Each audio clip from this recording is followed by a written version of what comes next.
Hi everyone! For releasing, we have here a brand new Tesla Model 3.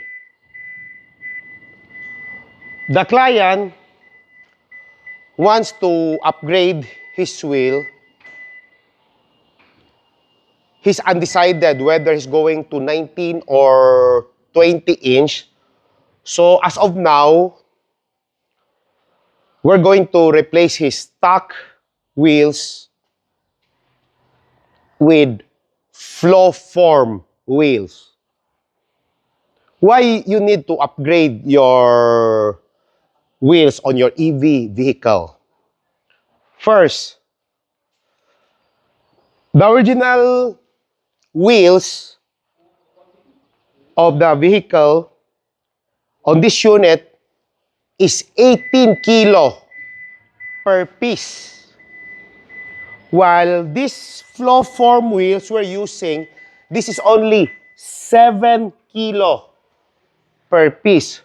So, there's a difference about 11 kilo, and 11 kilos is times 4 is 44. So, it means more lighter, more longer range, more lighter steering advantage, and looks.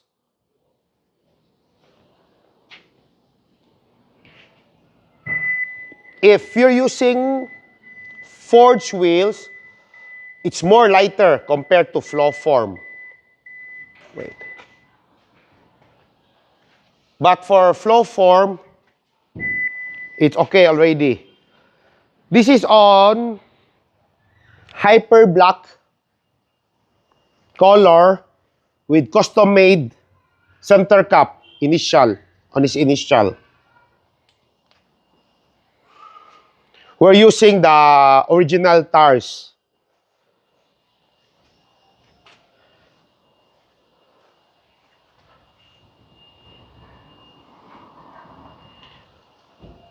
For the tint on this unit, we're using the BF Ceramic Stone Plus series.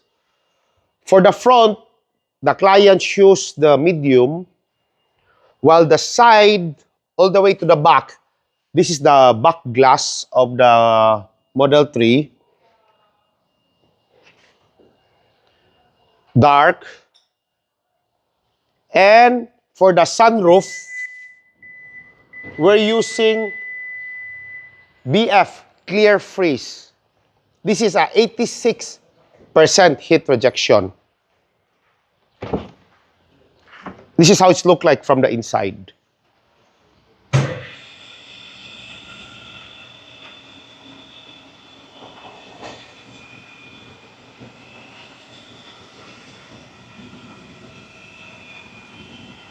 That's the Clear Freeze. And we also replaced the floor mat.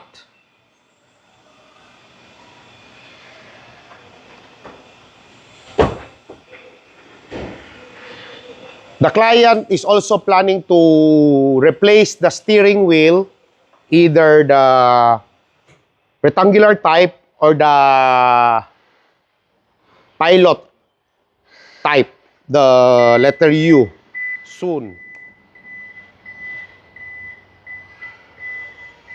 For your EV upgrade, anything like body kits, big brake kit, suspension, feel free to message me. And please follow and subscribe my YouTube channel, PRS Car Accessories and Services. See you here, everyone. Bye!